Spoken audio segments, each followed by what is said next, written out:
Well, we're really excited to start Southeast Conference play.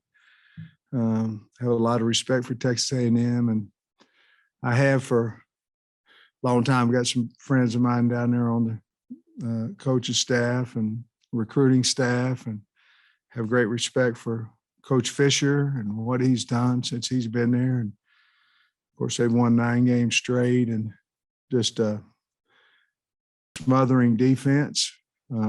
Very, very, very good defense, and all front end, middle, and back end.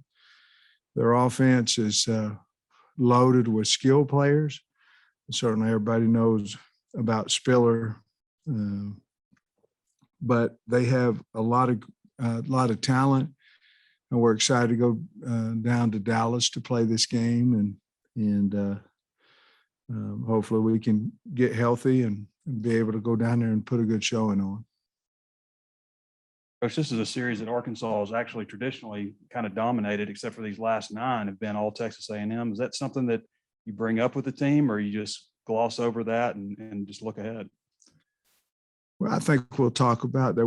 The rivalry hadn't been a rivalry, for the last 9 years, that you have to win for it to become a rivalry a little bit more. I know in the past, obviously, we have won more than we've lost in the rivalry, but recent years we haven't done so well. I was on three of those teams. One that we played here when Johnny Manziel was a quarterback, and we started Dan Skipper and Denver Kirkland at guard that night. I remember that because they had been practicing tackle. And I told them, "How you guys are going to start?" And they said, "Well, I can't start over whomever our tackles were." And I said, "I'm not starting to tackle. We're moving to the guard." But and then I believe the next 2 years we lost in overtime down there. But yeah, it's a great rivalry, great for the fans. It wouldn't be a rivalry if it wasn't for the fans. So they were struggling offensively in the Colorado game 2 weeks ago, and then Calzada came in and led them to the win. What did you see from him from that game to the next game, what they did with him? Well, he's playing with more confidence. He's more accurate with the ball. They're protecting him better. Seemed like the routes are crisper. I think he's got belief. The wide receivers, tight end, has belief in him. You can kind of see it. However, I really liked New Mexico on defense. They flew around to the ball, played extremely hard, but as well as Colorado. But I think it's just that the second game he had a little more confidence. Looked like he was throwing the ball in rhythm a little bit better, and I think he's a fine quarterback. He wouldn't be at A&M if he wasn't. Sam, what do you think of their defensive line, and just what do you think about, I guess, the talent that Jimbo's built up there, just overall? Yeah, and they're continuing to do that too. Jimbo's an elite recruiter, elite coach, very talented. They're a little bit like us in the fact that they can play a lot of people. You want to stay out of third and long. They have nice third down package on defense, and they have some pass rushers they can get home, which they've proven it this year. So we're gonna have to do a good job on first down, trying to stay out of third and long, and we have to have a really good package on third and long if we're in it. You can't just go, well, we're not going to get in it, and then next thing you know, it's 3rd and 10. We have to prepare to stay out of it, and then if we get into third and long, we have to be able to convert, and that's hard to do because they have a nice third down package.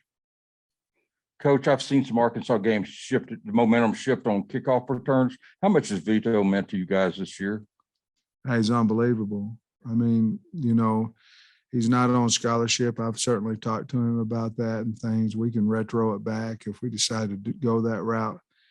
But, it's easy to sit here and go, I'm not going to put a kickoff guy on scholarship. But whenever he goes out there and kicks it out of the back of the end zone, you're going, man, how much is this worth? And it's worth a lot. So we've had those conversations, but the way he's kicking the ball is tremendous for us, and it takes the return game out of it, and we're doing a better job. I think we averaged 43 yards a net in punting last week, and with no return yards, and so both we've got to continue to do that. Coach, Tyson Morris is less than 10 yards away from a career high in yards in a season. You're just going into week 4. Why do you think things are clicking so well with him right now? He's better, would be the easiest and the simplest and the truth. He's just a better football player. He's played better this year than you can ask him, but probably ever in his career, because he's playing better. He's playing more confident. I look for him to get full usage of all his talents because he's confident, and he's made some really hard catches. And I talked last week about his blocking ability. He's playing hard. He's becoming a leader. He's become a leader off the field as well, on the sideline. So I think the bottom line is he's not being up and down, and he won't be embarrassed that I say that. He was high, low before this year, and now he's getting the best out of his potential because of his mental outlook of practice and games. He's become a leader. I'm proud of him, real proud of him. I guess just since the day you got here, what does it mean as a benchmark to have you're playing a nationally ranked team where Arkansas is nationally ranked too, where it's a true national matchup? Guys, to be honest with you, there's a lot of, you can, I'm just the guy, the head coach, and all that, and everybody else does all the work. But the season's so fast that you really don't have much time to, I've thought about us being ranked 16th. I'd be lying if I said I hadn't. And I'm, we're proud of that. But there's not a whole lot of time to really think about it because we still have 1, 2, 6, 13, and 22 on the schedule. And there's not a lot of time to think about it. And the other thing is, I think it'd be wasted time if I did. We've got a really good A&M team to play, but I'm really proud of the team, and I'm proud. To be honest with you, the biggest thing I'm proud of is the state of Arkansas is proud of the football team again. And that means a lot to me, and it means a lot to our kids and our other coaches. Your thoughts on Dominique Johnson? Is he just getting better and better, and does he deserve more carries? Well, he keeps running like that, I promise you he's going to get more. I don't know what happened to him, Trey. I wish I could sit here and had the answer. We moved to the tight end, and he was like, look, he got his chance to go back the next day, and he said, hey, I'm going to show you that you don't want to move me, that I'm too valuable here, and he has done that. I never thought, and there's no disrespect to him, I never thought, hey, when we put him in the game, I'm overly excited that, he's in there, but I'm excited. This guy's a good running back, tough, good blocker, and just shows, goes to show you sometimes you got to wait your turn. Extra carries probably could come, as we continue to go on. Mike Irwin couldn't make it today. Want me to ask you about Hudson Henry not getting as many reps? Is he hurt, or is he just Kern playing that well, or what? I like old Mike. I do. He's been good to me. I like him. And he's good at his job. But anyhow, Henry was hurt early of last week, and he came back on Thursday. Matter of fact, there was a question that if we were going to travel him or not. And the other kids had practiced all week, and we decided to go with him, then Bax, then Knox, and Kern, then Bax, then Knox, then Henry. And so that basically was it. He had rolled his ankle and he wasn't ready. He hadn't practiced, and we've already proven if you don't practice, probably not going to play very good. Coach, do you have any update on Ricky and Dalton? No, I really don't. I haven't seen them. I think it's just going to be. I'll probably know more Wednesday. I don't think either one of them will practice today. No, I'm positive neither one of them will practice today, and then we'll kind of go on with Tuesday, Wednesday. I told Coach Kennedy we better get ready as of neither one of them able to play, and that's what we're going to do. I was so proud of Cody and that group because he had them ready last week, and we're going to go back to that mentality. All we got is all we need, and And if they can play, we sure as heck want them to, but we're going to be prepared if they're not able to. Along those same lines, where does Ty Clary practice during the week? You played him at 3 different spots. I mean, what's that look like for him? He gets action at all 3 of those spots. You know, his least amount of probably reps is at right tackle. He gets those in one-on-one pass pro. You know, there's certainly a big difference of playing tackle and playing a guard. But if you keep him on the same side, a lot of the run game is similar. You know, I'm talking about fits. If you can fit an A block, you can fit a B block, so forth. There is a lot more space out there. I understand that. And your pass protection is different. You know, what I really liked about Ty last week, he went to center. His first rep at center, the nose beat him, you know, and he went back and kept him off of KJ. And then the next rep, he did a great job one-on-one with the nose, and we threw the touchdown to Warren Thompson. So I like where Clary's at. Just because he didn't start last week, again, it goes back to everybody has value. He's unbelievably valuable to our football team because he can play any position on the field. And he didn't accept it because that's not the word, because he's still fighting to start, you know. But to do what he did was really remarkable, and certainly happy for him and happy for the team. Coach A&M gives you a lot of people to defend. Yeah. Watermeyer got free particularly on you last year. Last year. How tough does that make things, and what do you have to do to limit him? Very, you know, certainly last week was a different deal with play action and things of that nature, but Coach Fisher's been so good with that type of play action and hiding the ball and, you know, where is it and all those things, and then hitting a wide open guy. Last week, guys got behind us. That was one of our things that we needed to clean up. I understand it was off the option, but it still has the same principle as play action. And so we're going to know where he is. He's a wonderful player. You know, he hurt us big time last year. Much respect for him. He's one of the better tight ends in the country.